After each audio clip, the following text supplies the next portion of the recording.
दिल्ली के रामलीला मैदान में तौकीर रजा खान साहब का एक कॉन्फ्रेंस का आयोजन होना था जिसकी परमिशन दे दी गई थी, लेकिन दिल्ली पुलिस ने उसको रद्द कर दिया है और उनको हाउस अरेस्ट कर लिया गया है। इस मसले पर बात करने के लिए हमारे साथ तौकीर रजा खान साहब हैं।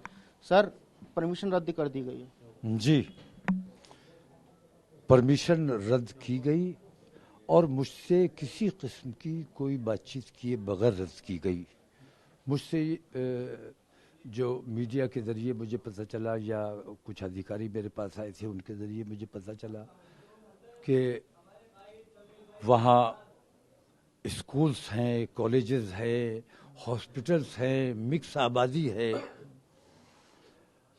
तो मैं जो आज तक प्रोग्राम होते रहे हैं, बड़े बड़े प्रोग्राम हुए हैं, धर्म संसद भी हुई है, सब कुछ हुआ है, लेकिन उनके लिए वो तमाम चीज़ें नहीं थी, मेरे लिए वो तमाम चीज़ें हैं।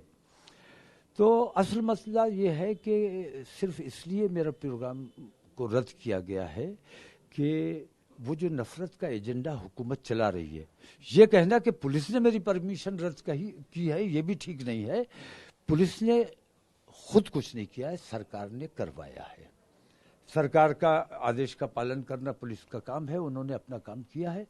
लेकिन सरकार को मेरे इस प्रोग्राम से ये अंदेशा था कि वो जो नफरतों का एजेंडा चलाते हैं और हिंदू समाज के दिलों में मुसलमानों के खिलाफ नफरतें और मुसलमानों का खौफ डालने की कोशिश करते हैं कि एक रहोगे तो सेफ रहोगे, इस किस्म के नारे जो देते हैं, उनको ऐसा लगा कि मेरे प्रोग्राम से जो एकता का, भाईचारे का मैसेज जाएगा और प्यार मोहब्बत का जो मैसेज जाएगा, उससे उनके उस एजेंडे को कहीं नुकसान पहुंचने का अंदेशा है। इस वजह से मेरे प्रोग्राम को रद्द किया गया है। मैं अगर प्रोग्राम करता तो सिर्फ रामलीला ग्राउंड की पुलिस को व्यवस्था करनी थी, सरकार को व्यवस्था करनी थी, लेकिन पूरी दिल्ली को परेशान किया गया है और पूरी दिल्ली में फोर्सेज और जगह जगह, मोहल्ले मोहल्ले, गलियों गलियों बैरिकेड्स लगाए गए हैं, यहाँ बॉर्डर सील किए गए। ये तमाम काम जो किए गए हैं, ये हमसे खौफ नहीं है, असल में उनके उस एजेंडे को नुकसान पहुंचने का अंदेशा है। तो पुलिस को भी परेशान किया गया, दिल्ली वासियों को भी परेशान किया गया। मुझे बहुत अफसोस है कि मेरी वजह से कुछ लोगों को परेशान होना पड़ा, लेकिन मैं शांति का पैगाम लेकर आ रहा था और मेरे प्रोग्राम में तमाम धर्म गुरुओं को बुलाया गया था।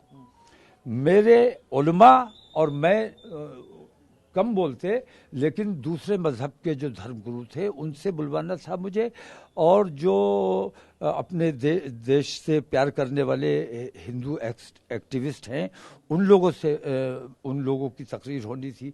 मजमा मुसलमानों का होता और बोलने वाले हमारे हिंदू धर्म के लोग होते तो एक अच्छा मैसेज जाता और एकता भाईचारे का माहौल बनता। और ये हुकूमत को किसी कीमत पर बर्दाश्त नहीं है। वो हिंदुस्तान के मुसलमानों को, हिंदू समाज के लिए, हिंदू समाज के दिल में डर बैठाना चाहते हैं। मैं सिर्फ एक सवाल करता हूं, ख़ास तौर से आप लोगों के चैनल पर मेरी हमेशा नेगेटिव भूमिका पेश की गई है। मैं एक सवाल करता हूं कि मुसलमान जो अपने देश से प्यार करता है, जिसने आज़ादी से लेकर आज तक लाठियां खाई हैं, गोलियां खाई हैं, उसको हुकूमत आपकी है, पुलिस आपकी है, तमाम सैनिक अर्धसैनिक बल आपके हैं, संख्या आपकी है, फिर आप ये कहते हो कि एक रहोगे तो सेफ रहोगे, तो आपको ये वजाहत करनी चाहिए कि आपको खतरा किससे है। क्या ये जो मुट्ठी भर मुसलमान हैं, जो कमजोर हैं, मजबूर हैं, गरीब हैं, क्या इनसे आपको खतरा है? आपको वजाहत करने, आप देश के प्रधानमंत्री हैं या किसी एक समाज के प्रधानमंत्री हैं, आपको ये, आप हिंदुस्तान के 140 करोड़ हिंदुस्तानियों के प्रधानमंत्री हैं। अगर एक समाज के, एक धर्म की बात करते हो तो आप अपने साथ भी अन्याय कर रहे हो, अपने देश के साथ भी अन्याय कर रहे हो। आपके लिए सबको बराबर के अधिकार देने चाहिए, सबके साथ बराबरी का इंसाफ करना चाहिए। तौकीर रजा खान साहब को हाउस अरेस्ट कर लिया गया है। अब देखना यह है कि अगला कदम का क्या रहेगा। कैमरा पर्सन नदीम के साथ अंशुमन यादव, TV9 भारतवर्ष, दिल्ली।